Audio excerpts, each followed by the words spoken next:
There's a fair chance that there's something going on with the ambulance service when you see the Premier has been out on the roads quietly, not with the cameras, watching the way the ambulance service works. He did that in the early hours over the weekend, which is timely because we have in the studio the Chief Executive of Ambulance Victoria, Greg Sassella, because the ambulance service, with all the questions around all the issues being raised, has been working on a new strategic plan which is being released. Greg Sassella, good morning. Morning, Neil. How'd you go with the Premier?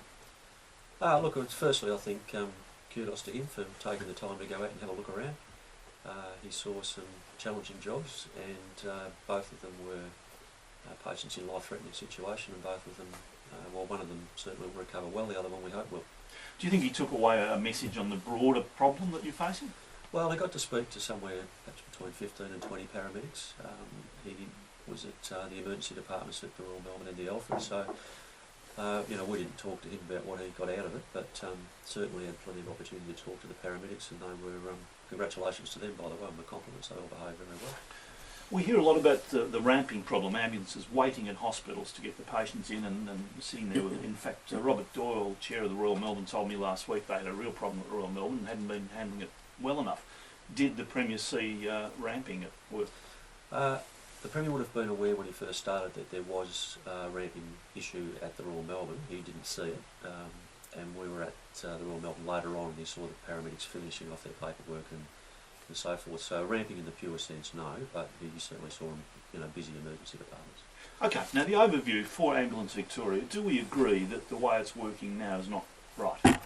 Well, I think the way it's working is right, but we need to be doing more of some things and less of other things. So the way we're designed is right. The knowledge that we've got in how we dispatch our ambulances is right, and the evidence has to be what's happening to the patient. So we know we have the highest survival rates. We're in the top 4% around the world. So these are people who are clinically dead, who get brought back to life and leave hospital. But to be able to continue that is our real challenge. We can't continue in doing it exactly the same way as we are today. Why? Well, if you look at, say, the 15-minute response time now for the range of patients that are covered by that target, if someone said to me, hand on heart, are you going to send an ambulance to someone with a sprained ankle or even a broken ankle? Are you going to put the same emphasis on that patient as you are on someone who's trapped under a truck on a freeway? We're not. And so that's just the reality in health. Health has always been a system that's the sickest first, and that's how the ambulance has to go. Now, in Victoria, we're probably more aggressive in that sense than any other service around the world, but we still think there's a few 100,000 patients that we send ambulances to that we could find another way of dealing with their issues. So that means that people have got to get used to having response times which aren't as good. Well, it does. All of the measures, these measures came about in the mid-90s, so and we treat them seriously. We go after them. But if you're really sick, if you're in a cardiac arrest situation, our response times are pretty good. If you're not in a cardiac arrest situation, you do have this, say, sprained ankle on a sporting field, you will definitely wait. Now, what we're saying is, if we could find another way to get to the person with the sprained ankle, they will probably get service quicker, and it frees up the ambulance for the sicker patient.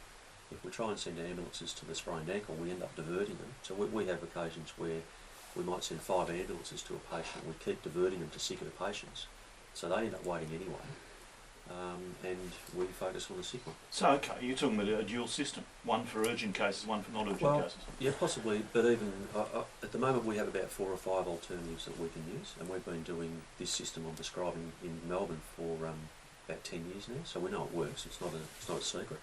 It works. We think we can do a lot more of it. So if in people's mind's eye you think you might have a directory of services that the ambulance service can put people down the right pathway and really better match what we supply to the call, we would like to have maybe 12, 13 different options for people. Now how do you do that? Well, the way we do it today in Melbourne, if say an elderly person's at home, say they've got a wound dressing that's weeping or something, or they're worried about it, we have people in nursing homes with blocked catheters and things. Now, if we can organise a doctor or a locum nurse to attend, they don't have to leave their home, they probably don't even have to get out of bed, and we've saved the dispatch of an ambulance. And we save, in Victoria, in Melbourne, we save about 50,000 calls a year which frees up ambulances to go to the sicker patient. What about the prospect raised by the weekend by, I think, by the union of actually ambulance officers treating people in their home rather than transporting them to hospital? Well, to some extent we do that now, and the term of extended care paramedic gets used pretty loosely. Various services around the world have tried. A lot of them have undone it. A lot of them have modified it. We're interested in it, and we think where it's pertinent. So it might be in a place up on the Murray, for example, or we've got a system running down at Mallacoota, where it's very isolated. In those instances, that's exactly what we're training our paramedics to do. But to send them in a city when you've got lots of doctors available, you've got nurses available, you've got alternative services available, why would you send the paramedic? Anyway, you'd save that paramedic to respond to the urgent cases. Yeah, but you're then asking this other part of the system, like the general practitioners and everything, to pick up that work. Can they do it? Well, we're talking about companies that employ locum doctors, so not the GP services themselves. We've contracted 2 companies at the moment who have locum doctors. We've contracted a company who send nurses. That way we can continue to own the patient. So the call comes through OOO. We're not saying we just get rid of the call. We own the call through formal arrangements to make sure they get what they need. The other part to this system that we've found to be very useful is when we are busy and we've got a lot of lights and sirens work happening, and then we've got the semi-urgent patients, we use that call referral staff to ring those patients and say, how are you going, are you okay? What we've found is often when we have a conversation with them, we're able to organise something that they're happy with. So it takes that urgency that you've got to answer the phone, you've got to dispatch the ambulance, send the ambulance. You can have a conversation with them. 96900 693 13 13 32 if you'd like to speak to the Chief Executive of Ambulance Victoria, Greg Sassella. This isn't working well enough though, is it? We still have cases of people who are very sick or in a great deal of pain, elderly people on a plane, lady in the street the other day with a broken leg, just waiting too long. Man dying, being transferred from, while being transferred from one hospital to another. The system still isn't right, is it, even with this? Well, to me that's a volume issue. So you've got the design of the service, which I'd argue is pretty good, but the volumes are going up and up and up and up every year. So what do you do about that?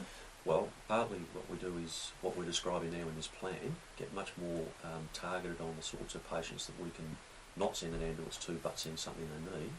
And obviously we still are going to need extra ambulances as well. So, how many?